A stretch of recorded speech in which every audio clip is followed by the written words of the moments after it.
폴란드 소설가 생키비치라는 분은 이 요한복음 14장 36절에 시몬 베드로가 이르되 주여 어디로 가시나이까?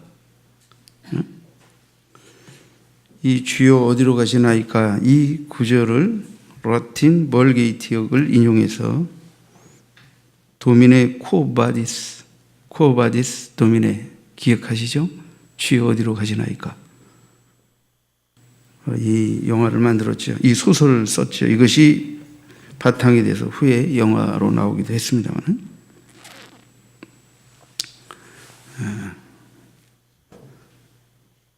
고난의 현장에 성도들을 뒤로 하고 복음을 전하다가 베드로가 다시 로마를 떠나가는 그때 로마 변방에서 주님을 만나고 주여 어디로 가시나이까 하니까 난 로마로 간다.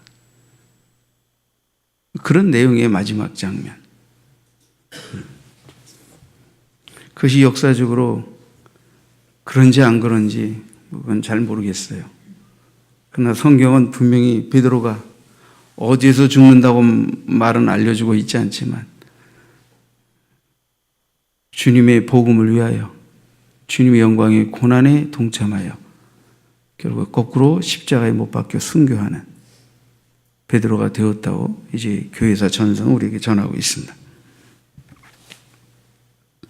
주여 어디로 가시나이까?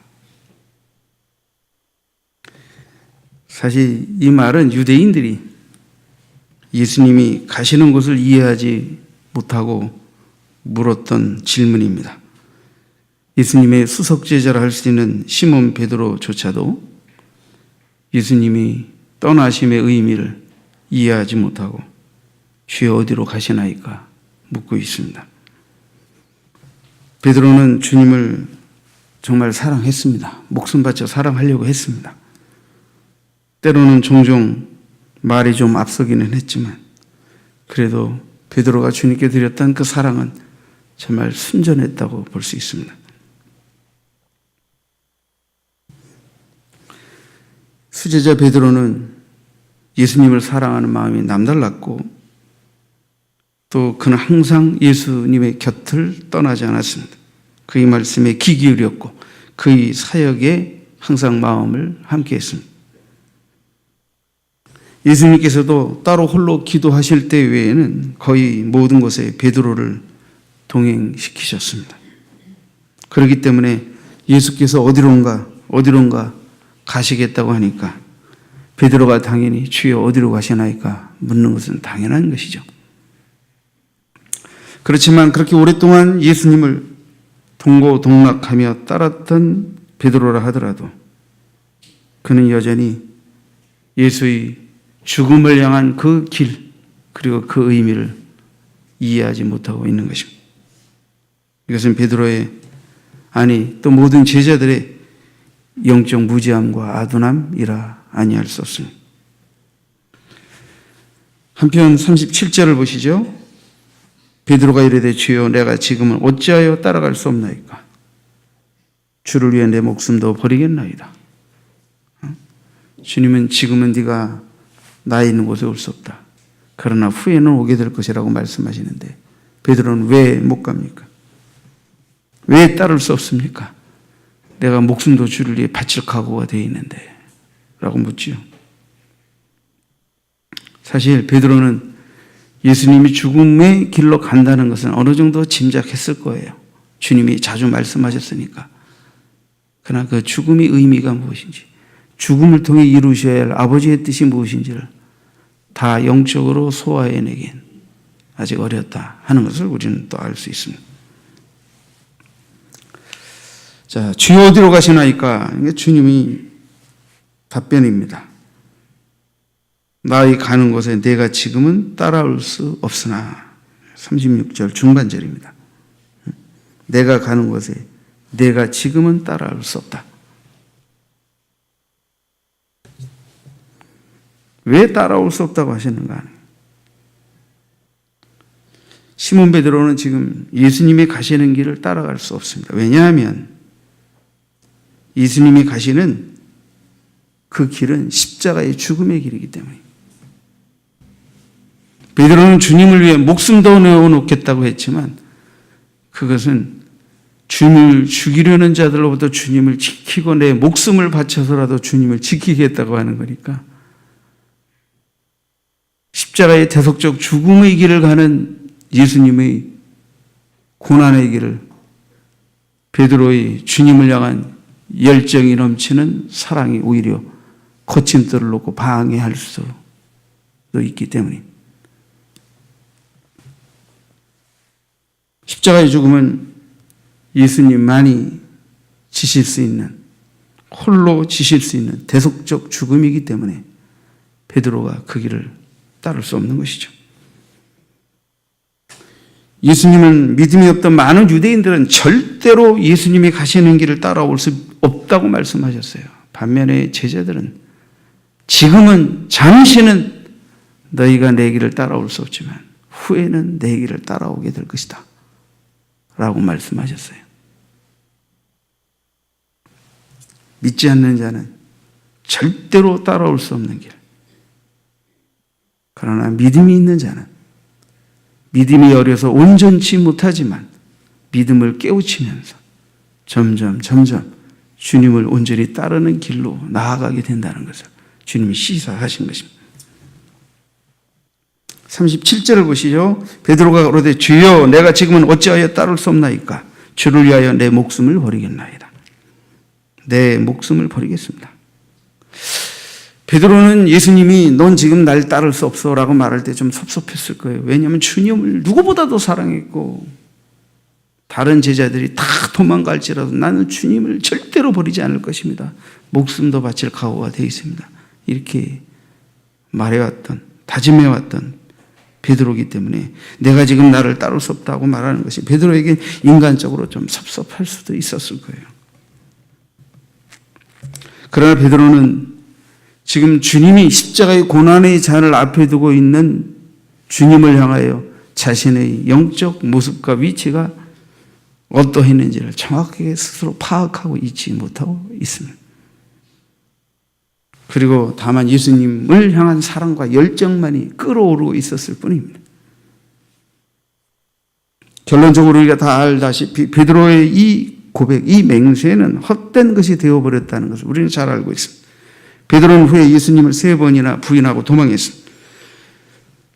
물론 베드로의 주를 향한 맹세는 진심이었다고 믿습니다. 하지만 주님이 잡히시고 고문당하시고 죽음의 길로 가는 그 과정에서 베드로는 자기가 할 수 있는 일이 아무것도 없다는 것을 깨닫게 되고 그리고 그 맹세를 지킬 수도 없고 지킬 수 있는 위치에 또 그런 것을 행할 수 있는 자리에도 있지 못하다는 것을 깨닫게 되었을 것입니다. 베드로는 마음만 급했어요.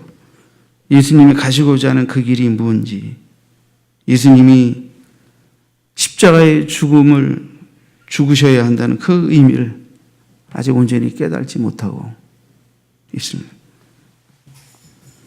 여러분, 베드로는 예수님을 위해 죽겠다고 했어요. 그것은 예수님을 죽이려고 하는 자들로부터 예수님을 지키기 위해서 내가 목숨을 잃는 한이 있더라도 내 주님을 지켜드려야겠다는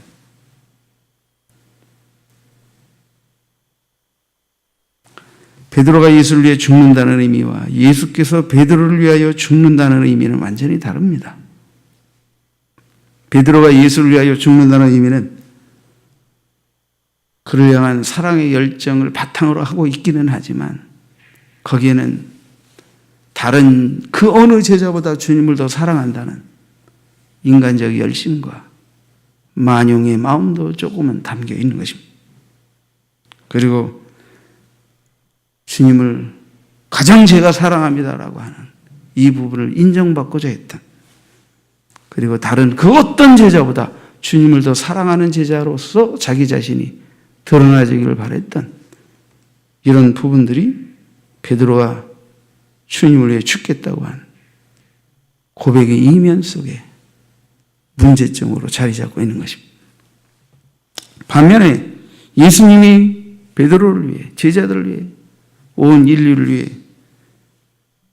죽으시는 그 길은 인류의 구속의 의미를 담고 있는 것이고, 이것은 하나님이 예수 그리스도를 통한 구원 계획을 이루기 위한 뜻 앞에 철저한 순종과 복종을 의미하는 것이기 때문에 주님이 십자가의 고난의 죽음의 길을 가는 것과 베드로가 예수를 위해 죽겠다고 맹세하는 것은 그 의미의 내용이 같지 않은 것입니다. 38절에 예수께서 대답하셨습니다. 네가 나를 위하여 네 목숨을 버리겠느냐? 그래, 베드로야, 네가 나를 위해 네 목숨을 버리겠느냐? 내가 진실로 진실로 네게 이르노니 닭 울기 전에 네가 3번 나를 부인하리라.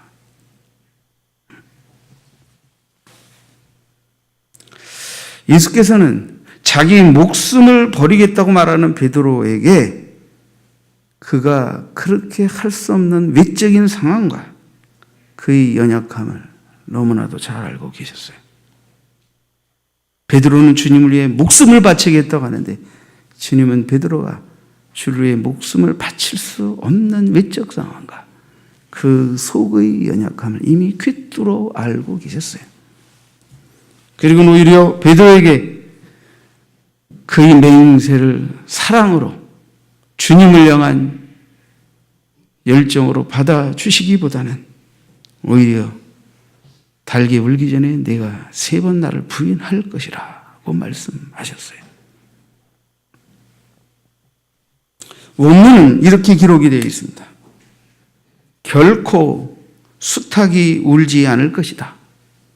네가 나를 3번 부인할 때까지는. 닭이 울기 전에 3번 나를 부인하리라 보다 원문의 지격이 훨씬 더 우리에게 좀 충격적이죠? 결코 닭이 울지 않을 것이다. 네가 나를 3번 부인할 때까지는. 그러니까 네가 나를 3번 부인하게 된다는 것을 이중 부정을 통해서 아주 강하게 강조적으로 말씀하셨습니다.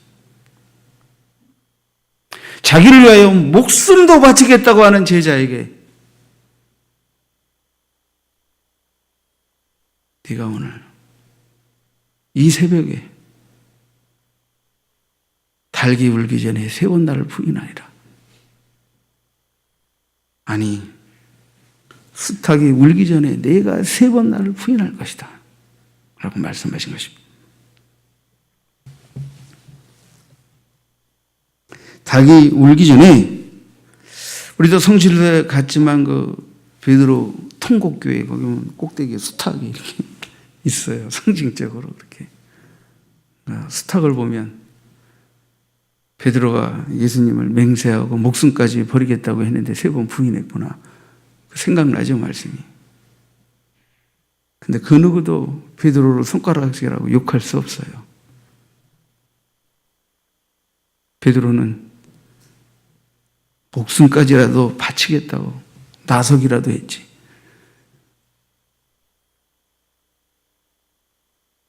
우리는 그 베드로의 넘어짐, 일시적인 넘어짐, 장담하고 주님을 향한 열정을 드렸지만 그렇게 되어지지 않는 연약함 앞에서 넘어지는 베드로의 모습 속에서 우리 자신을 발견하고 우리도 어떻게 하면 끝까지 넘어지지 않고 주를 따르고 내가 나 있는 곳에 내가 가는 곳에 너도 따라올 수 있다라고 말씀하시는 걸 들을 수 있는 제자가 될 수 있을까? 많이 생각하게 하는 곳이죠, 그곳이. 닭 울기 전에 시간상으로는 대략 한밤중에서 새벽 3시를 뜻하긴 합니다. 새벽 닭이 울기 전, 그 사이겠죠. 이것은 물론 새벽 닭이 새벽이 되면 동트기 전에 꼭 하고 우니까. 그러나 이 닭 울기 전에라는 이 표현은, 이 닭 울음소리는 베드로가 예수님을 3번 부인하게 되는 예수님의 예언이 성취되었다는 그것을 나타내는 어떤 사이렌 소리 같이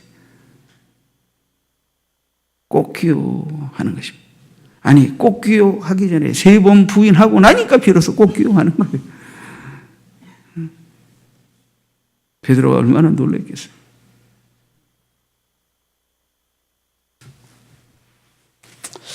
부인하리라 라는 말은 이제 거절하다, 반박하다, 부정하다 이런 뜻인데요.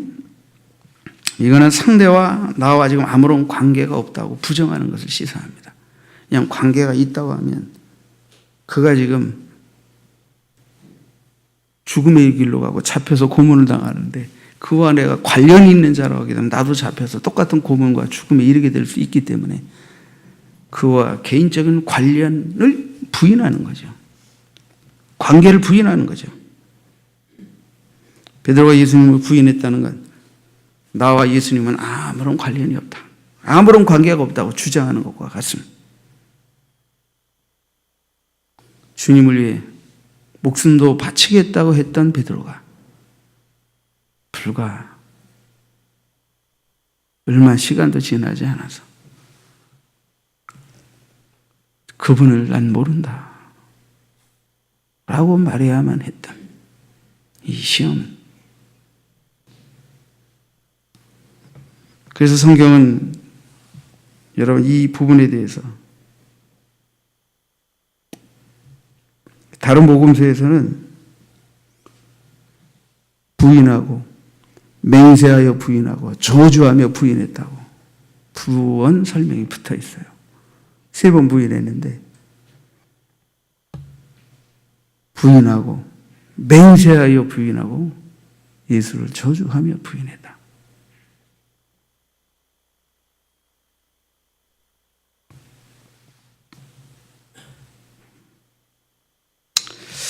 여러분, 예수를 따르는 것은, 예수님이 가시는 그 길을 끝까지 따르는 것은 절대 인간적 용기와 열정만으로 되는 게 아니다 하는 것을 우리는 알아야 합니다. 베드로는 예수님이 체포당하실 때 다른 제자와 달리 진짜 예수님을 위해 목숨까지 바칠 각오로 칼을 휘둘러 대제사장의 종인 말고의 귀를 떨어뜨렸다고 성경은 기록하고 있습니다. 그는 정말 예수를 잡으러 온 자들을 향하여 칼도 휘둘렀던 것입니다.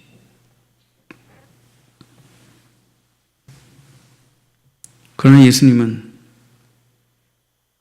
베드로의 칼을 거두게 하셨고, 칼을 쓰는 자는 칼로 망한다고 경계하시면서 스스로 잡히시고 자신이 제자들을 보호하셔서 주님 곁을 잡혀 가시는 예수님으로부터 보호되도록 그렇게 하셨어요. 사태가 악화됩니다. 예수님은 체포되어 산에 느린으로 끌려가서 신문을 받게 되고 다른 제자들은 모두 도망합니다. 그도 결국에는 비천한 계집종 앞에서 예수를 부인하는 어리석음을 범하고 맙니다. 여러분, 우리는 예수님을 따를 때 자신의 나약함을 철저히 인정하고 주님의 도우심을 간구하는 겸손한 자세가 있어야 합니다. 베드로는 예수님을 의지하기보다 자신의 열정과 의리와 신념을 더 의지했습니다. 예수님은 베드로에게 3번 나를 부인할 것이라고 말씀하셨지만, 그러나 이것은 결코 베드로를 책망하거나 그를 비꼬기 위해서 하신 말씀은 결코 아닙니다. 그를 사랑하시면서 그의 나를 향한 사랑의 열정을 어느 정도는 인정하시면서 그러면서도 너로부터 나온 그 사랑의 열심과 용기 가지고 나를 끝까지 따를 수 있는 것은 아니다라는 것을 후에 경계받도록 하시기 위해서 내가 3번 나를 부인할 것이라는 잠시 뒤에 일시적으로 넘어질 베드로의 모습을 예언하셨던 것입니다. 예수님의 이런 사랑은 예수께서 부활하시고 승천하시기 전에 디베랴 바닷가에서 베드로와 제자들에게 나타나신 장면을 통해서 확인할 수 있습니다. 예수님은 제자들이 밤이 맞도록 수고했으나 잡은 것이 없는 그 디베랴 바닷가에서 숯불을 피고 계셨습니다.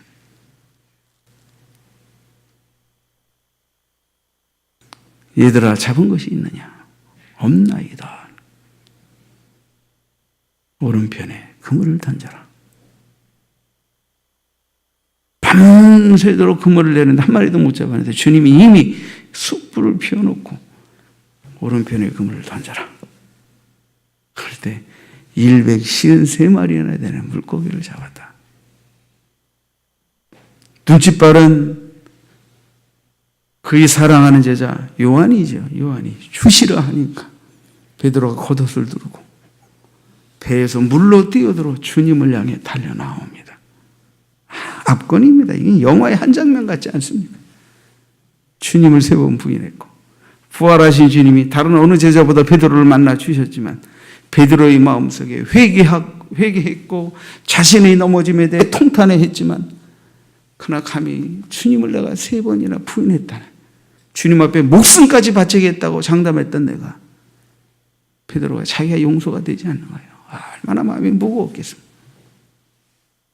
처음 예수님께 부름받았던 그 바닷가에서 또 똑같이 물고기를 잡았는데 한 마리도 그 밤에 잡지 못했어요. 주님은 그 베드로에게 오른편으로 그물을 던지라고 하죠. 물고기를 153마리나 잡게 하셨어요. 제자들은 주님이시라는 걸 직감적으로 알게 되죠. 베드로는 물고기를 버려두고 주의 부름에 따랐던 베드로의 그 원래의 모습 그대로 겉옷을 걸치고 뱃전에서 물 위로 뛰어들어 주님께로 달려나옵니다. 이미 그 속에 그의 행동 속에 주님 잘못했습니다. 죄송합니다. 그러나 주님 사랑합니다.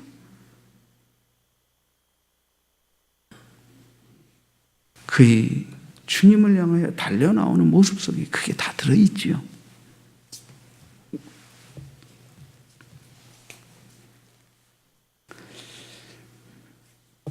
성도 여러분, 예수님은 후에는 따라오리라 하셨어요. 후에는 따라오리라. 왜 후에는 따를 수 있는가? 그리고 지금은 왜 따를 수 없는가? 누가복음 22장 31, 32절에 보면 이런 말씀이 있습니다. 시몬아 시몬아 보라 사탄이 너희를 밀가부르듯 하려고 요구하였으나 그러나 내가 너를 위하여 네 믿음이 떨어지지 않기를 기도하였느니 너는 돌이킨 후에 내 영제를 굳게 하라.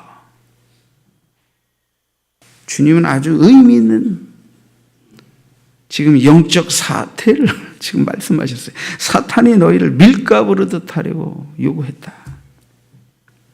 그래서 내가 내 믿음이 아주 떨어지지 않기를 기도했다. 그리고 너가 돌이킨 후에는 형제들을 굳게 하라.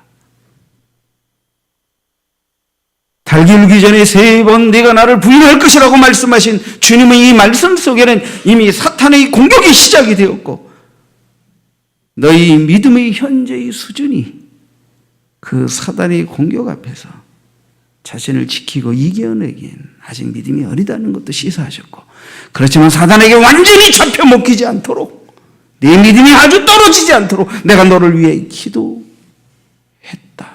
기도하고 있다. 그리고 네 믿음이 회복된 다음에는 돌이킨 다음에는 형제들의 믿음도 굳게 하라. 잠시는 네가 넘어지겠지만 잠시는 마귀에게 속겠지만 그러나 결코 넘어지지 않고 다시 일어난다. 다시 회개하고 돌이킨다. 그리고 형제들도 굳게 하는 자가 된다. 이것을 말씀하신 것입니다.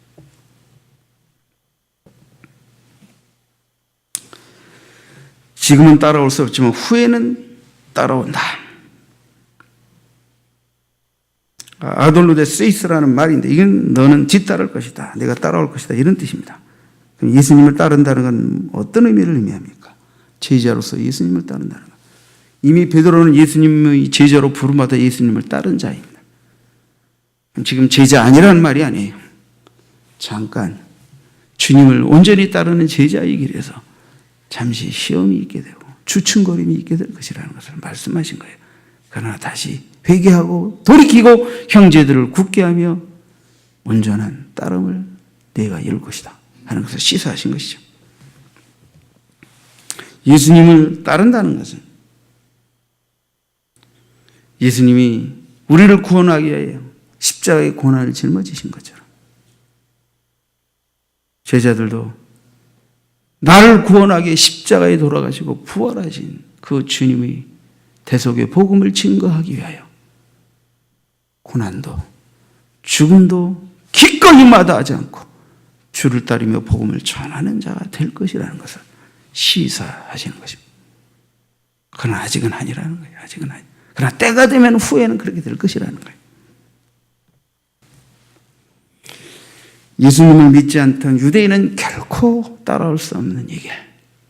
주님을 믿고 따른 제자들이라 하더라도 사다리 밀가부를 타려는 이 극렬한 시험 앞에서 잠시 넘어지고 주춤거렸던, 그렇지만 후에 부활의 주를 만나고 승천하시는 주님이 아버지께 약속받은 성령을 내가 너희에게 부어줄 것이라고 말씀하시고 그들이 성령의 충만함을 입어 예수 그리스도의 십자가의 대속의 죽음의 의미가 무엇인지를 성령 안에서 온전히 깨닫고 성령이 나타나는가 능력으로 이 부활의 복음을 증거하는 일로 이제는 목숨도 두려워하지 않는 제자로서 주를 따르는 제자가 되게 되는 장면들이 사도행전에 베드로 전후서 이런 데 다 기록이 되어 있습니다.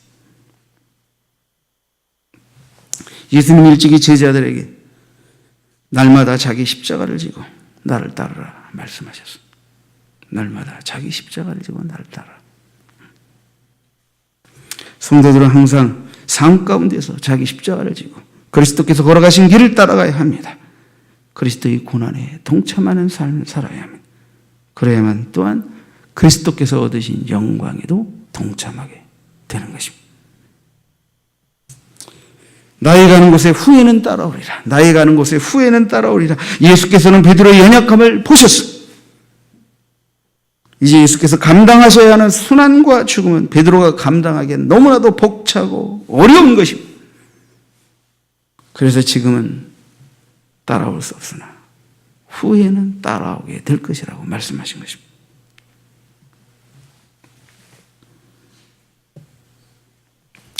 요한복음 21장에 보면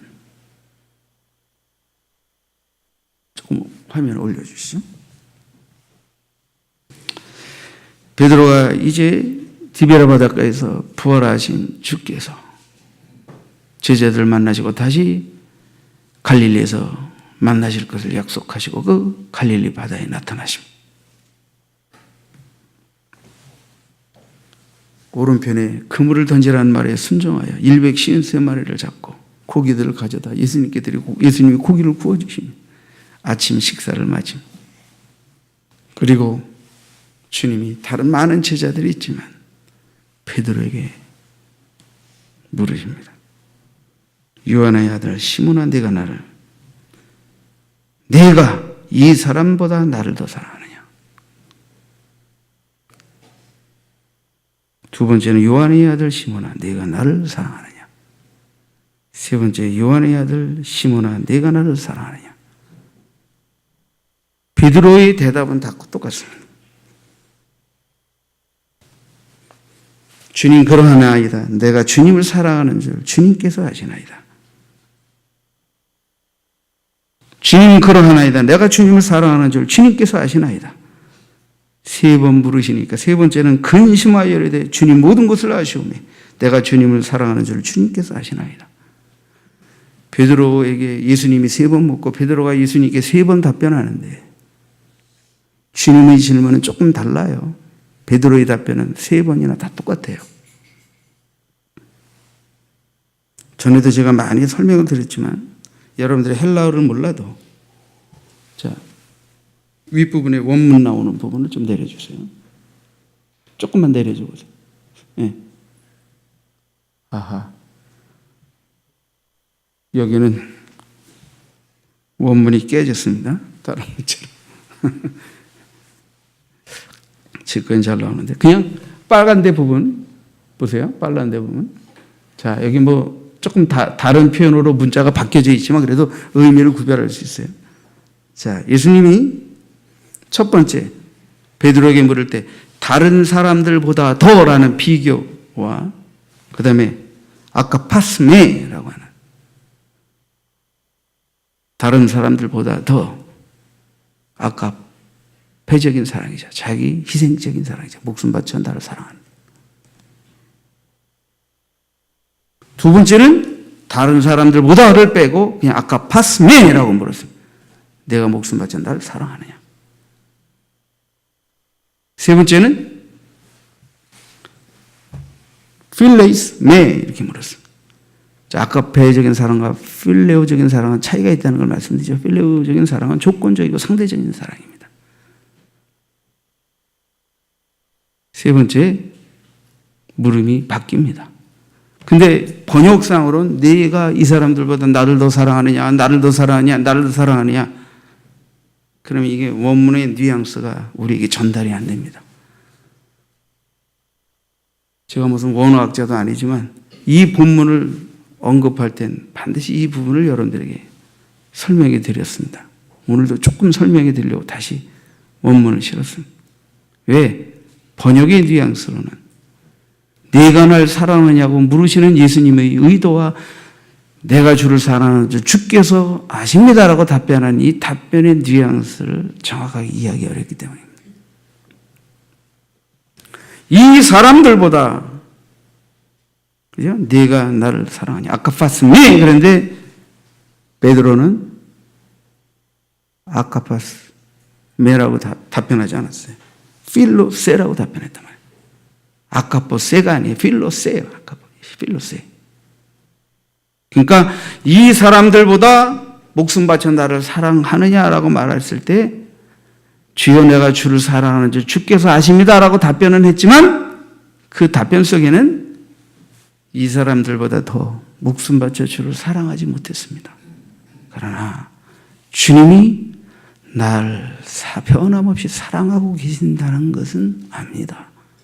그런 정도의 고백입니다. 두 번째는 이 사람들보다 그걸 빼고 다 목숨 바쳐 정말 네가 나를 사랑하느냐? 그러니까 또 다시 필로세 아닙니다.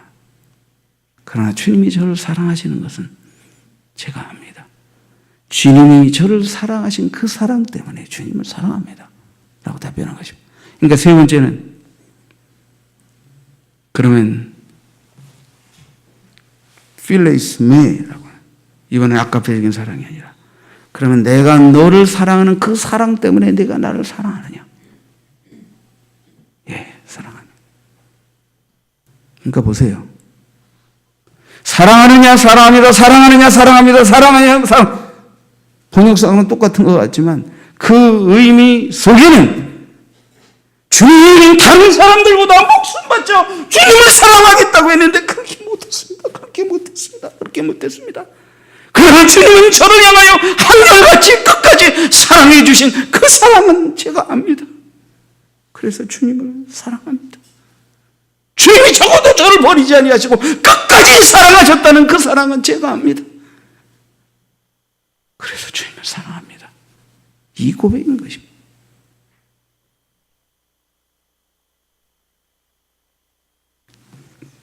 주님은 세 번 부인한 베드로에게 부인하며 맹세하고 부인하며 저주하며 부인한 베드로에게 세 번 부르셨어요. 그러므로 인해서 연약한 게이제바의 앞에서 내 주님을 부인하고 맹세하며 저주하며 부인했다는 이 자책감과 상처까지도 주님은 깨끗이 씻겨 주셨습니다. 거기 어린 양을 먹이라. 첫 번째는 어린 양을 먹이라. 두 번째는 내 양을 치라. 세 번째는 내 양을 먹이라. 이것도 원문상에 보면 첫 번째는 어린 양을 먹이라고, 두 번째는 자란 양을 치라, 세 번째는 자란 양을 먹이라 이렇게 된 것입니다.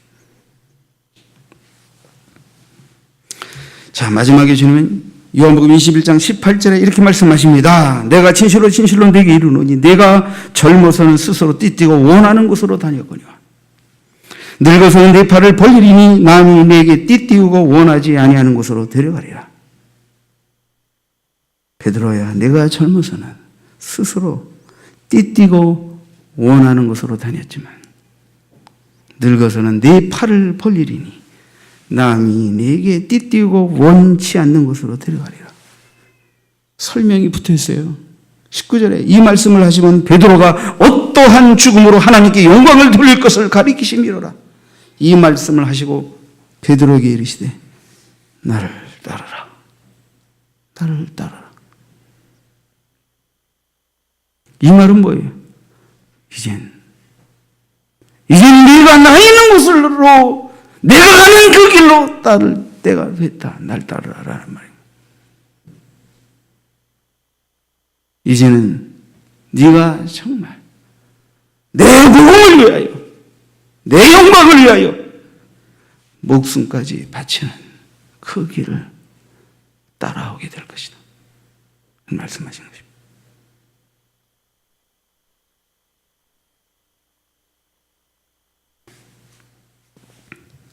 여러분,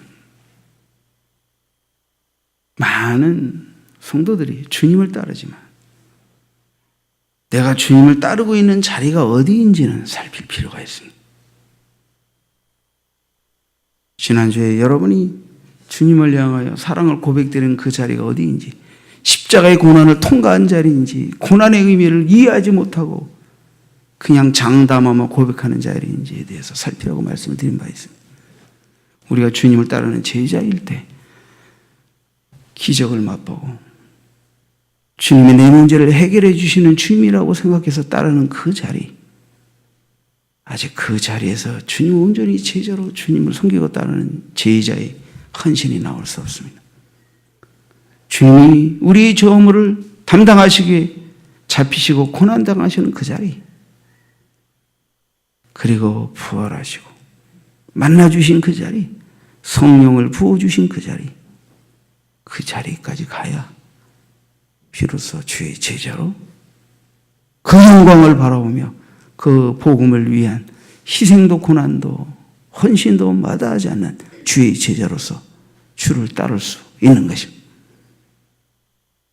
주님, 예수 그리스도의 나를 향한 십자가의 태속의 죽음의 고난의 의미를 성령으로 깨달지 않고 이해하지 않고 성령 받고 그 아버지의 그 십자가의 사랑의 능력이 내 마음속에 부어져서 나 같은 자를 사랑하시고 구원하신 주님의 사랑을 알기 때문에 너를 위한 십자가를 질 때에도 그 어떤 수모도 모욕도 외면도 거절도 감당하면서 끝까지 복음을 전하는 자로서 때로는 주님이 우리의 생명을 그 복음 때문에 내놓으라 하실 때에도 순교적인 자리에까지도 주를 따를 수 있는 제자가 되는 것입니다.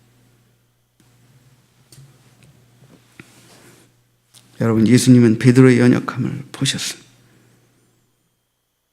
예수께서 감당하셔야 할 순환과 죽음을 베드로가 감당하기엔 너무나도 벅찬 것입니다.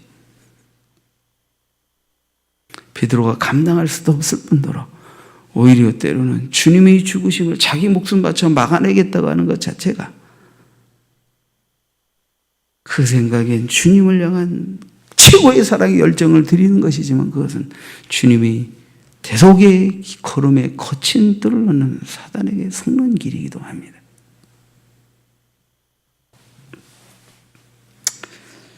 예수께서 베드로가 감당할 수 없는 이 길, 아직 때가 되지 않고 따라올 수 없는 이 길, 그러나 잠시 후에는 돌이킨 후에는 그 의미를 깨닫고 알게 되고 성령의 능력으로 기름 부어진 후에는 진짜 정말로 따라올 수 있다고 말씀하신 것입니다. 여러분, 신앙생활이 내 의리나 열심이나 역을정이나 장단만으로 될 수 없다는 것을 우리는 여기서 배워야 합니다. 주님은 결코 주님을 향한 베드로의 열정적 의리와 열심을 무시하시진 않았습니다. 그러나 그것만으로 끝까지 주를 따르기에는 부족하다 하는 것을 말씀하시고 십자가의 사랑을 깨우치고 성령으로 말미암아 예수 그리스도를 통한 아버지의 그 우리를 향한 사랑의 능력을 공급받아야만 그 주님을 위해, 그 복음을 위해, 영혼들을 위해 고난도 달게 지며 주님 가신 그 길로 따라올 수 있는 제자가 된다는 것을 후에 깨우치고 따라오게 될 것이라는 것을 말씀하신 것입니다. 코바디스 도미네, 주여 어디로 가시나이까? 본문의 베드로가 이렇게 주께 물은 것은 주님이 말해도 따라올 수 없고 이해할 수도 없는 그 길. 그래서 지금은 네가 올 수 없다. 그러나 후에는 오게 되리라.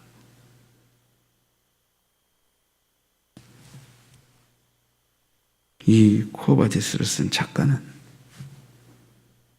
우리에게 이 구절을 인용하면서 우리에게 의미적으로 뭔가를 말하죠. 주여 어디로 가시나이까? 뒤집어 말하면 우리는 어디로 가는 자인가? 우리는 과연 주님이 가시는 그 길로 가는 제자인가?